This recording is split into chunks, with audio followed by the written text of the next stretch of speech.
नमस्कार, आप देख रहे हैं TV9 राजस्थान। मैं हूं अमरीश श्रीवास्तव। 8 PM आज बात करेंगे झालावाड़ के उसी मुद्दे पर कि कैसे एक स्कूल की छत गिरती है, 7 बच्चों की मौत होती है, 25 से ज़्यादा बच्चे घायल होते हैं, लेकिन अब तक सरकार की ओर से या सरकार के सहयोगी की तरफ से कोई झालावाड़ नहीं गया। किसी ने उन पीड़ित परिवारजनों से मुलाकात नहीं की। जाने वालों में नरेश मीणा थे जो फिलहाल जेल में बंद हैं। जाने वालों में निर्मल चौधरी थे जिन्हें डिटेन किया गया, लेकिन वो अंतोगत्ता कल पहुँचे, पीड़ित परिवारों से मुलाकात करी, कुछ सहायता प्रदान करी। तो ये चल रहा है। इस बीच में मुख्यमंत्री भजनलाल शर्मा जी दिल्ली ज़रूर गए। दिल्ली क्यों गए, अब उसके पीछे भी चर्चा है कि भाई वसुंधरा राजे क्योंकि नाराज़ थी झालावाड़ हादसे को लेकर, शिक्षा मंत्री की जो अव्यवस्थाएं हुई उसको लेकर, तो वो PM मोदी से शिकायत करने पहुंची थी। जवाब में CM भजनलाल को भी वहां मौजूद होना पड़ा। इस सियासी गलियारों में इस बात की चर्चा है। हकीकत क्या है वो तो ये दोनों नेता ही बता सकते हैं जो प्रधानमंत्री मोदी से मिले हैं। खैर, आज जब मुख्यमंत्री जी जयपुर में थे, दिल्ली राजधानी में थे, तब वो एक प्रेस वार्ता कर रहे थे। वहाँ पत्रकारों ने सवाल पूछ लिया झालावाड़ से जुड़ा हुआ और मदन दिलावर जी से जुड़ा हुआ। तो मुख्यमंत्री जी, देखिए आप तस्वीर देख सकते हैं कैसे हाथ जुड़े हुए दिखाई दे रहे हैं। क्या कुछ कहानी है वो देखिए इस रिपोर्ट के ज़रिए, और फिर चर्चा करेंगे अपने सहयोगी भविष्य त्यागी के साथ। जहां से हम लोगों ने कल शुरू किया था वहीं से आज फिर इसे स्टार्ट करेंगे कि आखिर जिम्मेदार कौन है और जिम्मेदारी कब तय होगी। तो देखिए रिपोर्ट पहले। राजस्थान के झालावाड़ में सरकारी स्कूल की छत गिरने से 7 मासूम बच्चों की जान चली गई, जिसके बाद से राज्य की शिक्षा व्यवस्था और स्कूलों की जर्जर स्थिति पर गंभीर सवाल उठ रहे हैं। अब इस बीच मुख्यमंत्री भजनलाल शर्मा का एक वीडियो सोशल मीडिया पर जमकर वायरल हो रहा है। सर, आपकी की सरकार में मंत्री है मदन दिलावर, जिस प्रकार की भाषा का जवाब वीडियो में जब पत्रकारों ने झालावाड़ हादसे और शिक्षा मंत्री की जिम्मेदारी पर सवाल किए तो CM बिना जवाब दिए ही उठकर चले गए। इस चुप्पी पर अब सवाल खड़े हो रहे हैं कि क्या सरकार इस त्रासदी को गंभीरता से समझ नहीं रही या समझना ही नहीं चाहती। एक बार फिर से देखिए वो वीडियो। सर, आपकी की सरकार में मंत्री है मदन दिलावर, जिस प्रकार की भाषा का जवाब बात सिर्फ इतनी नहीं है, बल्कि इस दुखद घटना के महज 30 घंटे बाद जब पिपलोदी में बच्चों की चिताएं बुझी तक नहीं थी, तब शिक्षा मंत्री मदन दिलावर भरतपुर में ढोल नगाड़ों और फूलों की वर्षा के बीच अपने भव्य स्वागत में व्यस्त थे। सोशल मीडिया पर इसकी तस्वीरें वायरल होने के बाद कई सवाल उठे थे। सवाल था कि क्या ये वक्त उत्सव का था या फिर शोक या जवाबदेही का। बता दें कि झालावाड़ की घटना कोई इकलौता मामला नहीं है। इसके बाद जैसलमेर के पूनम नगर गांव में एक स्कूल का जर्जर गेट गिरने से एक छात्र की मौत हो गई और एक शिक्षक भी गंभीर रूप से घायल हो गया। ग्रामीणों का इस बारे में कहना है कि गेट 3 साल से क्षतिग्रस्त था, लेकिन प्रशासन ने कोई कार्रवाई नहीं की। उससे पहले नागौर में एक स्कूल की छत ढह गई।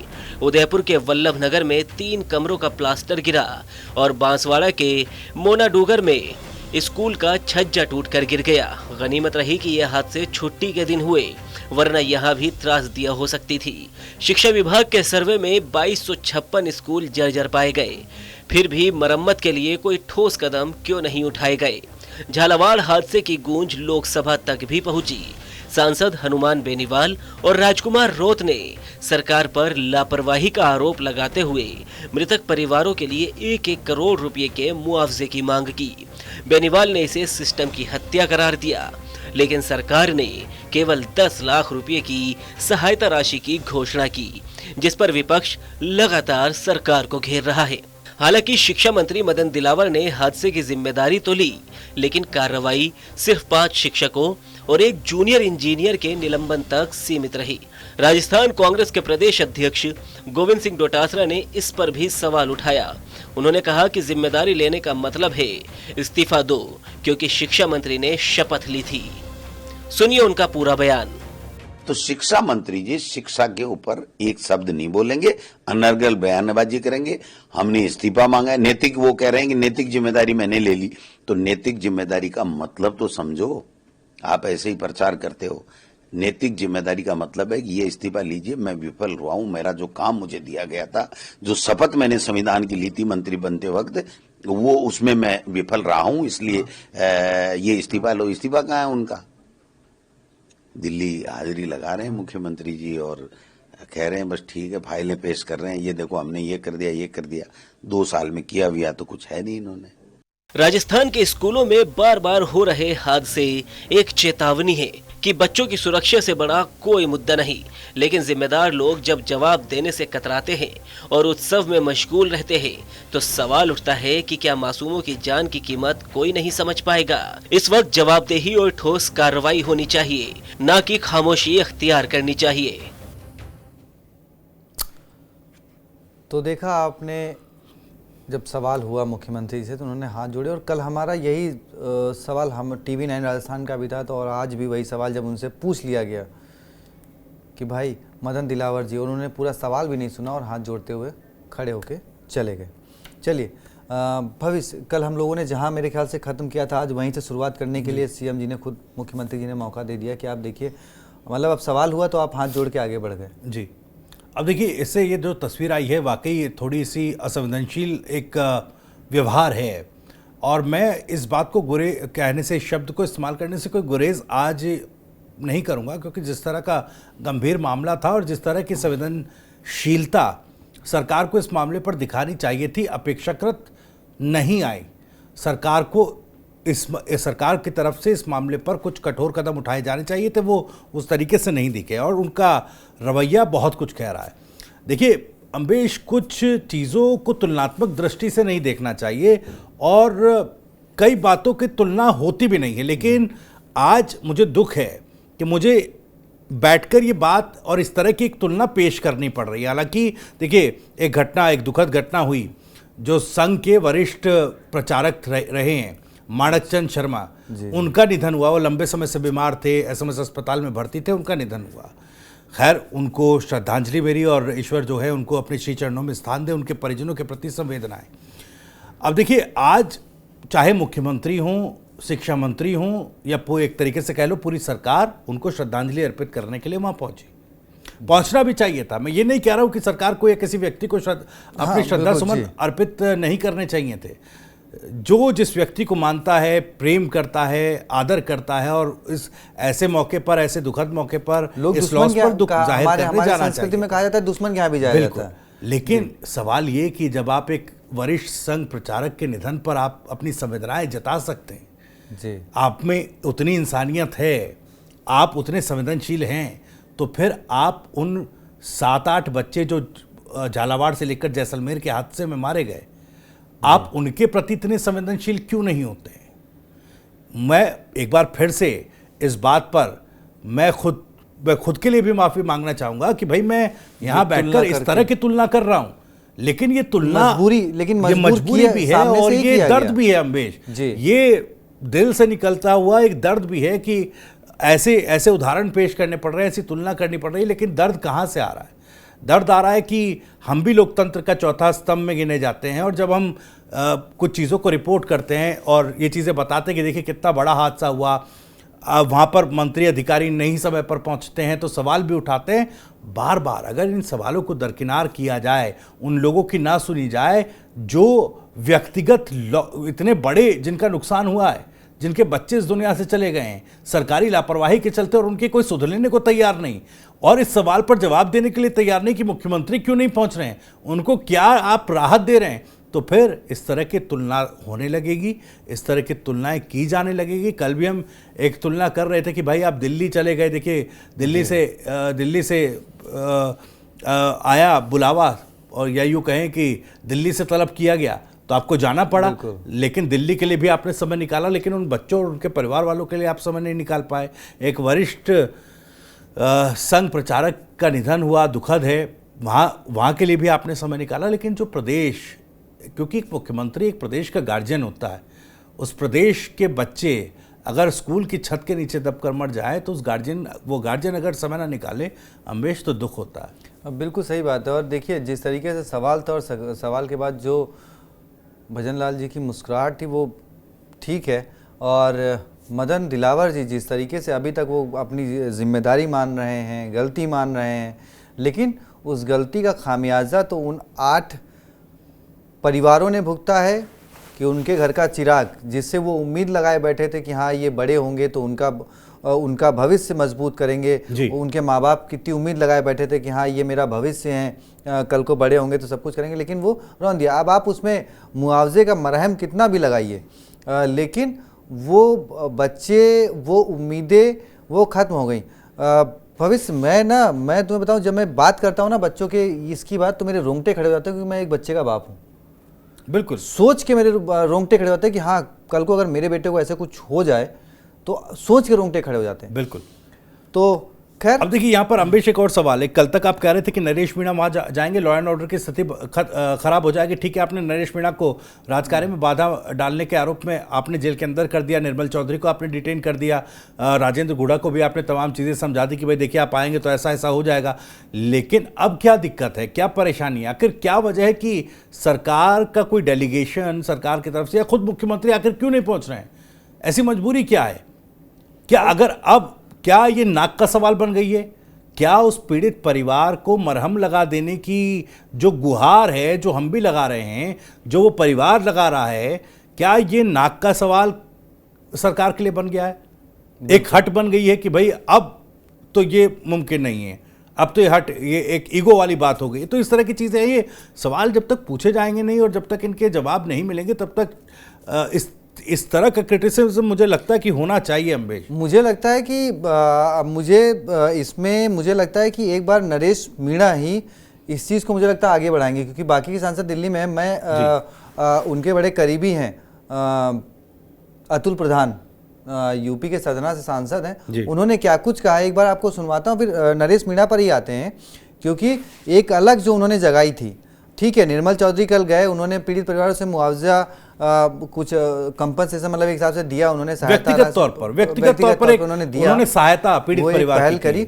लेकिन मुझे लगता है इसमें फिर जो हम मुख्यमंत्री या शिक्षा मंत्री की बात कर रहे हैं, मुझे लगता है कि इसमें विपक्ष के भी बड़े नेताओं को भूमिका निभानी चाहिए थी। यहाँ सिर्फ सरकार के साथ साथ, क्योंकि आप भी पूर्व मुख्यमंत्री हैं या पूर्व मुख्यमंत्री हो या और बड़े नेता हो, अगर वो इन पे सवाल खड़े कर रहे हैं तो सवाल आप पर भी खड़े होते हैं कि आप लोग क्या वहां गए, आप लोगों ने क्या। क्योंकि देखिए, पैसे से आप मन के अंदर का जो उनका दर्द है ना, वो कहते हैं ना किसी का दुख बांटने से जो है ना वो कम होता है जी, तो घटता है। तो ये शायद अगर और भी लोग जाते तो ऐसा होना चाहिए था।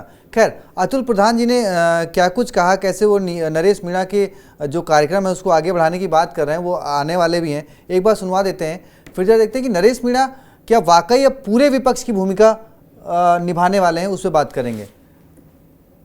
आप सब लोग सुन लीजिए और समझ लीजिए, मैं भी जल्दी ही उनसे जेल पर मुलाकात करने 1-2 दिन में जैसे ही वार्ता होगी, बात होगी वहां पे उनके साथियों से, कल भी हुई थी मेरी बात, जैसे ही वो कहेंगे मैं जेल पे मुलाकात करने भी आऊंगा। और मुझे अगर 2-4 दिन वहीं पर रुककर इस आंदोलन को आगे बढ़ाने में कुछ काम करना पड़ेगा तो मैं निश्चित रूप से करूंगा। और मैं तमाम हमारे राजस्थान के साथियों से निवेदन करूंगा कि पूरी तरीके से सरकार भारतीय मतलब देखिए, नरेश मीणा भले जेल में हैं, लेकिन उनके जो बाकी के सहयोगी हैं उन्होंने बीड़ा उठा लिया कि भाई जो आंदोलन नरेश मीणा ने शुरू किया है झालावाड़ में, उसको वो लोग आगे बढ़ाएंगे जी।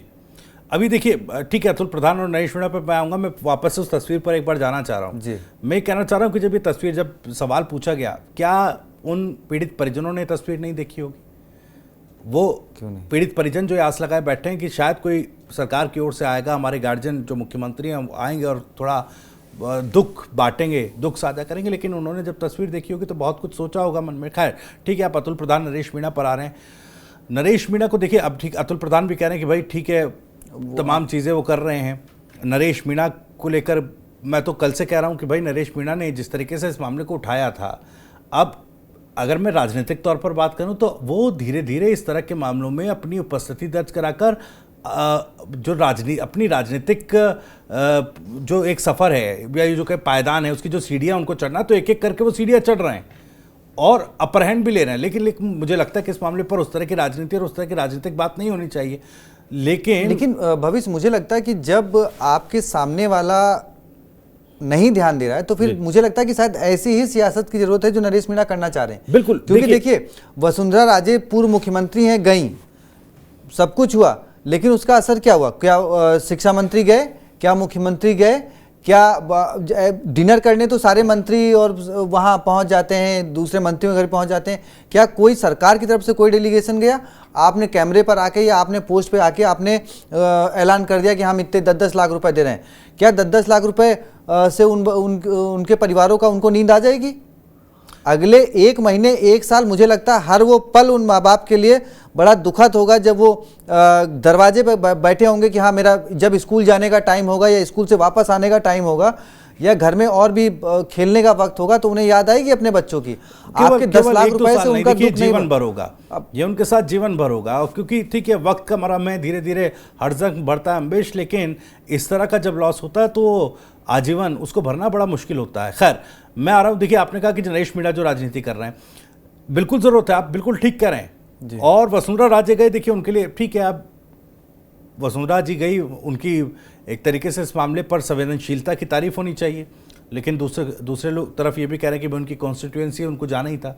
लेकिन बात सरकार की है, ठीक है दिल्ली तक पहुंची वसुंधरा राजे और हम कह रहे हैं कि जो हमारे सूत्र बता रहे थे कि भाई शायद शिकायत करने पहुंची हैं और वो शिकायत रखी हैं और उसी के बाद मुलाकात मुख्यमंत्री की भी हुई है। खैर लेकिन कई और भी तो लोग हैं, आप देखिए खुद किरोड़ी लाल मीणा है, वो तो एक मोबाइल मिनिस्टर हैं। मोबाइल मिनिस्टर से मेरे कहने का मतलब कि वो तो ऑन द गो रहते हैं हमेशा कि आज चलिए, आज यहाँ चल रहे हैं, यहाँ पर छापा मारना है, आज वहाँ पर छापा मारना है, लेकिन वो भी यहाँ पर नहीं पहुँच रहे हैं, शिक्षा मंत्री भी यहाँ पर नहीं पहुँच रहे हैं। विपक्ष की भूमिका की बहुत मजबूत यहाँ पर ज़रूरत थी। देखिए ठीक है, आप चुनाव के समय आप ये कहेंगे देखिए हम सरकार का विरोध करेंगे, हम लाठियाँ भी खा लेंगे और सब चीज़ें करेंगे, लेकिन बच्चों को न्याय दिलाने के लिए, उनकी परिजनों को थोड़ा राहत पहुंचाने के लिए जो मांगे हैं उसके लिए आप ज़मीन तक पर नहीं आ पा रहे हैं।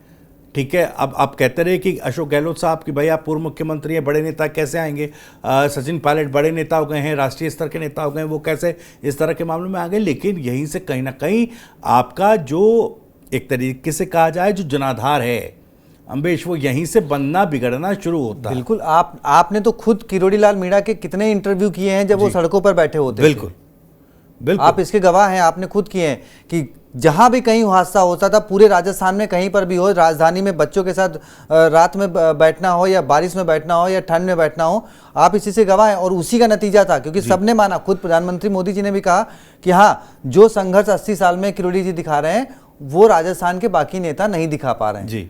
ठीक है, लेकिन अभी तो कांग्रेस में ऐसे कोई बुजुर्ग नेता नहीं है, ना बुजुर्ग दिख रहे हैं ना निर्मल चौधरी। ठीक है, लेकिन निर्मल चौधरी अभी आधिकारिक तौर पर अगर देखा जाए तो मेरे ख्याल से कांग्रेस पार्टी का हिस्सा जरूर है, वो कोई आधिकारिक उस पर नहीं है जी। तो इसलिए उनकी और उन्होंने जो भी किया वो पार्टी की तरफ से नहीं, बतौर वो व्यक्तिगत तौर पे गए, उन्होंने व्यक्तिगत तौर पे सहायता प्रदान करी जी। तो अब ठीक है, जो भी है, खैर राजनीतिक दल अपनी अपनी सियासी रोटियां सेकने का प्रयास मैं तो कहूँगा कर रहे हैं। कौन कितना अब सेक पाता है ये तो जनता देखे, जनता जनार्दन देखे कि जिनको आप सत्ता में लाते हैं। आखिर में, क्योंकि अम्बेश समय भी हो रहा है, लेकिन मैं आखिर में कहूँगा क्या मुख्यमंत्री का यह बर्ताव, क्योंकि हमने भजनलाल शर्मा को इस तरह के व्यवहार में कभी देखा नहीं है, तो क्या किसी प्रकार की झल्लाहट थी दिल्ली दौरे के बाद झालावाड़ पर किए गए संवाददाता जो मीडिया वहाँ पर मौजूद था उसके सवाल से, क्या किसी प्रकार की कोई झल्लाहट थी जो इस तरीके से सामने आई? क्या दिल्ली में कोई ऐसी फटकार लगी, सख्त हिदायत दी गई, या वो सब दिमाग में मुख्यमंत्री के चल रहा था और इस रूप में वो निकल कर सामने आए? ये मैं रखना चाहूँगा। बिल्कुल, अब ये प्रदेश की जनता भी तय करे कि आपने जिनको सत्ता तक पहुंचाया है वो कितने संवेदन हैं। जो सत्ता से दूर हैं शायद आपने उनको इसलिए सत्ता से दूर रखा कि वो उनमें वो संवेदना नहीं दिखी। खैर आप तय करिए, आप निर्णय करिए, आप बताइए कमेंट में। और आगे राजस्थान का भविष्य आपके हाथों में है। आपके खुद के जो 7 परिवार हैं उनके लिए प्रार्थना कीजिए कि उनका भगवान शक्ति दे ताकि वो इस कष्ट को, दुख को झेल सकें। बहुत बहुत शुक्रिया, धन्यवाद।